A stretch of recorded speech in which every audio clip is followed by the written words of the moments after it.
What's up, diva?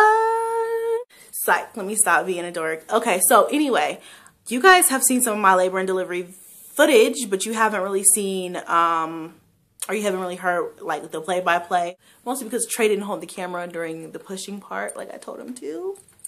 Trey, what's wrong with you? No, but he was holding my leg, so he really couldn't record, and I wasn't worried about no damn camera. I was trying to push the baby out because I was trying to get him out, okay? Basically, I felt like I was in labor for 2 days. On the 31st of October, which was Halloween, I was having contractions like from that morning all the way until basically I went into active labor. So I woke up on the 31st, I was having contractions, but they were sporadic, but they were definitely contractions. They were not Braxton Hicks. They just weren't continuously getting closer. They were still like 13 minutes apart, 17 minutes apart, 10 minutes apart. The 1st of November, the day I actually went into labor, I woke up and I was still having contractions. I was like, I'm gonna go for a walk because I hear walking helps jumpstart labor. And I felt like, well, if I'm in labor for real, then this walk will help get that going. So I was like, come on kids, grab your bikes, let's head out. So we went out through the neighborhood and we walked for about an hour and a half. By the time I got back, it was around maybe 12 o'clock, and I was talking to my sister. I'm like, I'm frustrated. I feel like I've been in labor for 24 hours. So she's like, all right, well, just, try to just take a hot bath. I was like, all right, I'm gonna try that because I need to relax anyway. And then all of a sudden I hear Kimora choking on something. I'm like, okay, this is not just a cough, this is a choke. So I go and grab her and she's got something in her throat. And I'm like, what the hell does my child have in her mouth? So I get her up, I flip her over and I start doing the Heimlich. I don't know how to really do the child Heimlich. I just know what I've read, what I've seen, and what Trey's taught me because he's an MA. And I'm just hitting that back, just hit it. She's still choking, okay? I'm picking up my phone. I'm calling 911. I'm naked. I'm ass naked, okay? By the time I pick up the phone, which is weird because the phone just kept ringing and ringing and ringing, and I was so pissed off that when the emergency lady answered, I hung up. I don't know what was happening with the phone lines that day. She calls back and she's like, hey, is everything all right? And I'm like, look, my daughter was choking on something. I got it down now, but by the time you would answer the phone, she would have been dead, yo. So fuck you. Like, I was mad because I was in labor. I was ass naked. My daughter was choking on something she shouldn't have been having, probably. Still don't know what it was to this day. Probably food. And so, and then they didn't answer the phone when there was actual emergency. I about want to go off on somebody. All of a sudden, because of all the stress and I was jumping around and I was running around looking for my phone, I feel something like wet, like I was spilling out something. I take the towel and I wipe and boom, my mucus plug comes out. Yeah, probably labor for sure tonight. So I called my sister back and I'm like, guess what? That all happened within like an hour. So that bath really helped, I think, with the walk and everything, really helped to get things jump started. So at that point, I knew it was going to happen that night. I started getting prepared to make sure I had my bags ready and everything. When I was having contractions and I was timing them and I was just waiting for them to get closer. So during that time, I was just basically getting the kids together, fed, dinner, in the bath, pajamas on. When I got to about 9 minutes apart, that's when I called them both and I said, okay, you guys need to get ready to come on now because I'm getting ready to call the hospital and I guarantee they're going to tell me to come because even though they tell you typically not to come until you're 5 minutes apart, I've had 5 kids, so it moves faster for me, so I'd rather go a little earlier. I called my mom. She's like, well, do you think I have about an hour before, to get my stuff together and stuff? And I was like, well, yeah, I think you might have an hour because I was rocking through those contractions at home. I mean, I was stopping to breathe and then I would get right back into cooking or getting the kids. I mean, when you're a mother and you're in labor, you've had as many kids as I've had, like the early contractions just don't seem as bad as they did when on your first baby.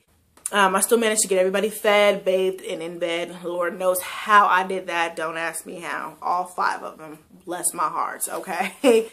Right after I got off the phone, my mom basically, they switched from being every 9 minutes apart to like every 3 to 4 minutes apart. And I called her right back and I was like,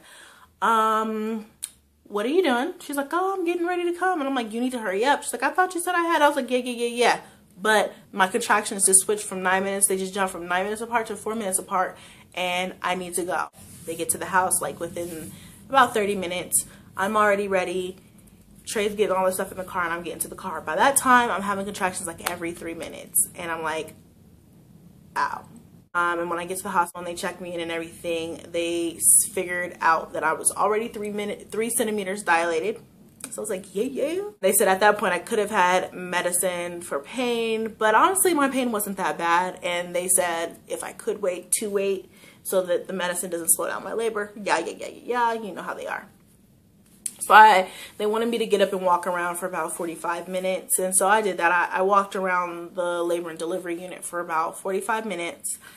And I kind of rocked out those contractions. I kind of just stopped and breathed through them and just kind of kept going. I was so pissed at Trey, by the way. Let me just put that in there. I was so mad at him because he took a shower like we was at the Ritz or something, okay? He went to Village Inn and got himself some pancakes. I know when I can't eat, okay? And I'm starving because I didn't eat dinner. And I'm like, okay. I was pissed. I was so mad. Now looking back at it, I see how silly it was to be mad over that. But at the time when I was in that moment, I'm like, I'm in labor and I don't get to have fun. So why the hell are you having fun? Like, this is not fun for me and relaxing. So why the fuck are you eating and having showers and tucking yourself into the little daddy mattress over there? Like, no, get up and be with me. So we got into it a little bit about that. He's like, I'm tired. I'm like, I don't give a damn if you're tired. I'm tired too. We're gonna be tired together, boo. We're gonna be tired together. So yeah, that was a little spit spat we had, but after that we were good. So after a while, I think around 2 a.m. or so, it was like early morning, they were able to give me my epidural.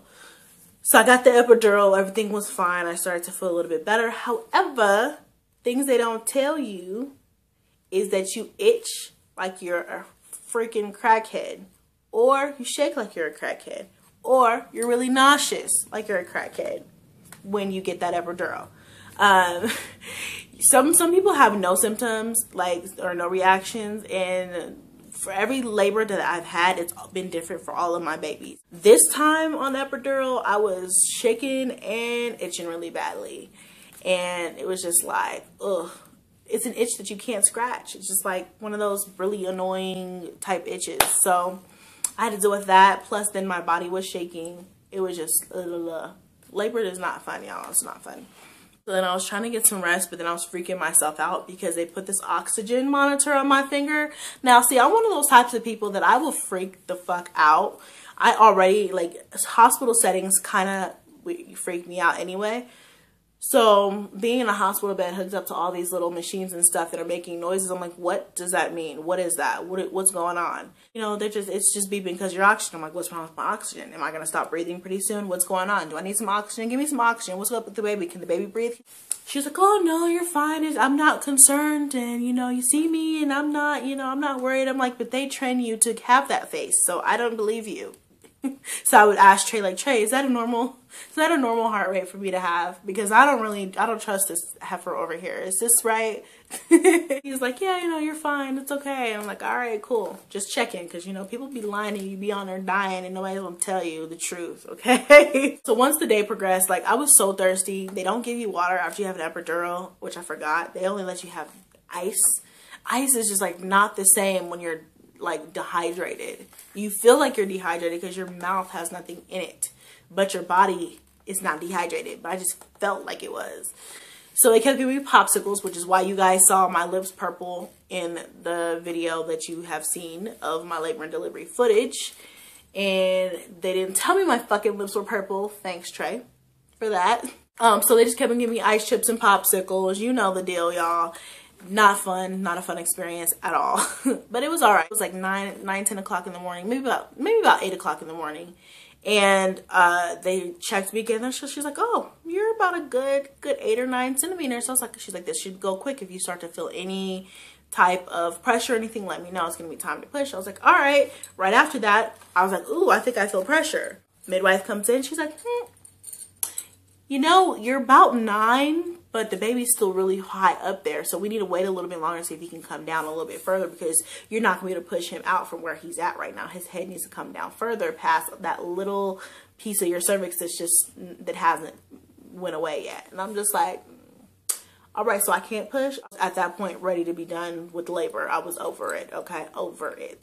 So After that, they were like, okay, they were trying all these techniques to kind of get me to try to get the baby's head down further in my birth canal so I could push him out. I had so much pressure that the nurse called the anesthesiologist to come back in and give me another shot of epidural, which I told this bitch I did not want. Reason being is because the epidural that they had given me before, I could still wiggle my toes and feel my toes, which is the type of epidural I prefer, because I have to have some type of control over my body. If I feel like I don't, then I'm freak out. Okay, that's just how I am. So I told her, I said, if he gives me any more, I'm not going to be able to feel my toes. I'm going to be too numb, and then I'm going to freak out. And then she's like, oh, no, you'll be fine. It'll make you feel better. It'll take some of the pressure off while we wait for the baby to come down. I'm like, all right, we'll see. Gives me some. 5 minutes later, legs are dead ass numb. I mean, you could probably ran over my legs with a freaking semi and I wouldn't have felt nothing. And on top of that, the extra hit that he gave me made my legs tingle, but I had no sensation. It's a feeling you can't explain. To have no sensation and feel tingling at the same time is like so weird. I just really wanted my feeling back. And so I'm like, Trey, please rub my legs, please. And then he was rubbing them and I was crying. I was just like, I really want the baby to be out. I can't do this anymore. Damn. Somebody kept calling me messing up my labor and delivery story video, but you guys get the gist of it. So at about 9 centimeters, he got stuck and wouldn't come out. So they're throwing my leg over the birthing ball. They were doing all kinds of crazy shit to me to get this baby to come out, okay? And rocking me side to side. I mean, I wish I would have got a video of that. Y'all would think they was punching me or something. They were just throwing me like a ball back and forth. And then finally, the midwife must have seen how miserable I was, and she kind of just was like, okay, everybody hold on. Let me check and see if the baby's come down at all. So she's like, all right, push a little. I pushed a little, and then the baby came down a little bit more. And she's like, all right, you can start pushing. I was like, whew, good. I pushed. I mean, I was so ready for him to come out. I pushed twice, and I had that boy out of there, okay? Out of there. He was out. And then I had my little 8-pound, 12-ounce baby, a little fat thing. Little bundle of joy, who's waking up right now. Let me take a look at him. Sleeping away.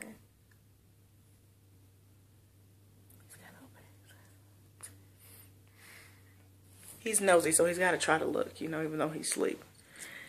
Alright, y'all. Well, that's basically all for my video. I will see you guys in the next vlog.